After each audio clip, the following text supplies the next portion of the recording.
Shalom, chers frères et sœurs en Christ. Bienvenue sur cette chaîne. Ici, nous nous outillons comme de bons disciples du Messie pour une vie chrétienne fructueuse et équilibrée.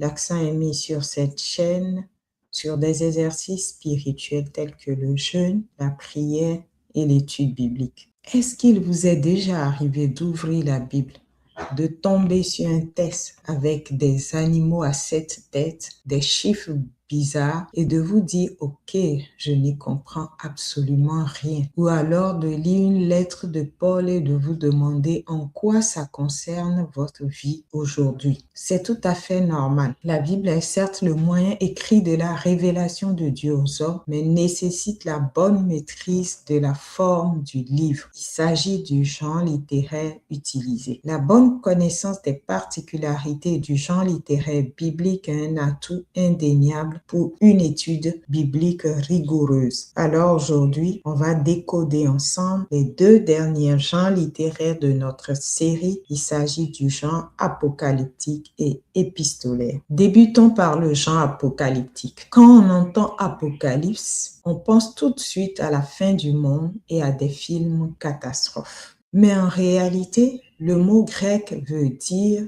révélation. C'est Dieu qui lève le rideau, le voile sur des réalités spirituelles ou son plan divin caché. L'Apocalypse, c'est le dévoilement. Il ne s'agit pas dans cette vidéo de procéder à une étude du livre de l'Apocalypse, mais d'étudier le genre littéraire pour en connaître les principes de rédaction. De prime abord, il faut noter que 2 principaux livres sont dominés par ce genre littéraire. Il s'agit du livre de Daniel et bien sûr du livre d'Apocalypse. Mais on retrouve ce genre dans bien d'autres livres bibliques. On le retrouve également dans le livre d'Ésaïe, les chapitres 24 à 27. Cette section est littéralement appelée par les théologiens la grande apocalypse d'Ésaïe. Elle décrit un jugement universel de la terre, la destruction de la mort et le banquet final de Dieu. Il y a aussi une petite apocalypse au chapitre 34-35. Dans le livre d'Ézéchiel, bien qu'il soit un livre prophétique classique, les premières visions telles le char de Dieu au chapitre 1 et les visions finales dans la vallée des ossements desséchés au chapitre 37 ou même le combat contre Gog et Magog au chapitre 38-39 utilisent les codes stricts du genre apocalyptique. Le livre de Zacharie dans les chapitres 1 à 8 contiennent une série de 8 visions nocturnes mystérieuses des chevaux de différentes couleurs, des artisans, un rouleau volant interprété par un ange. Nous avons également dans le Nouveau Testament l'apocalypse synoptique des évangiles qu'on retrouve dans les chapitres 13 de Marc,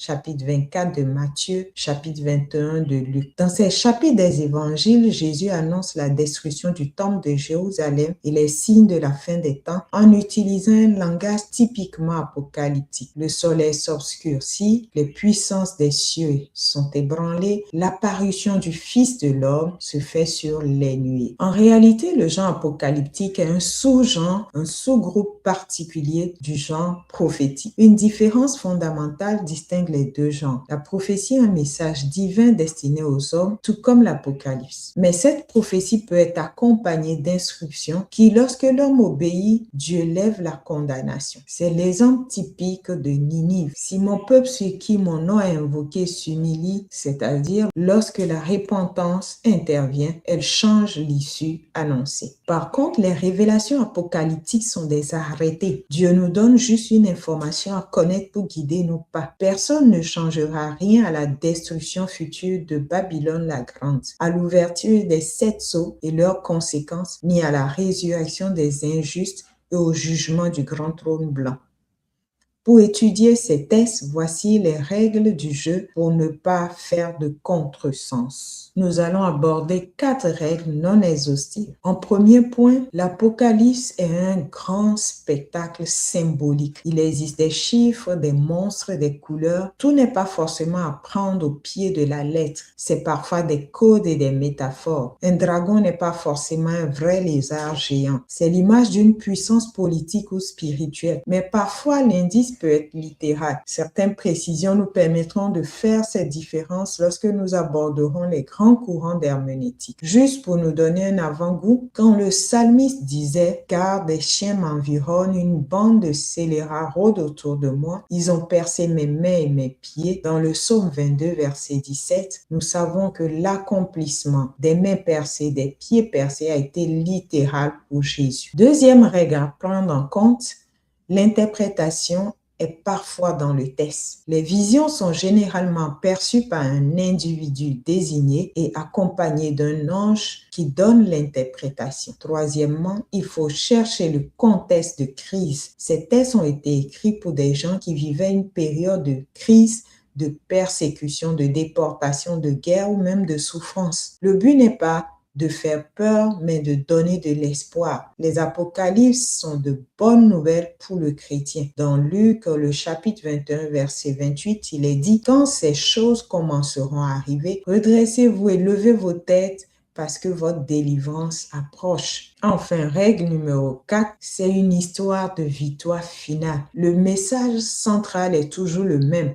Le bien va gagner, le mal sera jugé et Dieu va tout restaurer. C'est un message d'espoir. Quand on aborde le genre épistolaire, on change radicalement d'ambiance. On passe des visions aux lettres. Le genre épistolaire correspond à des lettres adressées à des personnes, des communautés ou des groupes particuliers. Il vise généralement à instruire, à encourager, à corriger ou à répondre à des problèmes concrets. Le genre épistolaire, de manière générale, peut être classé en différents groupes. Même les lettres de Paul peuvent être classées en leur sein. Dans le Nouveau Testament, on compte 21 lettres ou épîtres. Si elles partagent toutes les codes de la correspondance antique, elles ne se ressemblent pas toutes. On peut les classer en 4 grands types de genres épistolaires selon leur destinataire et leur objectif. Il existe des épîtres communautaires. Ce sont des lettres adressées à une église locale spécifique ou à un groupe d'églises d'une même région. C'est le cas de l'épître aux Romains, 1 et 2 Corinthiens, Galates, Éphésiens, Philippiens, Colossiens, 1 et 2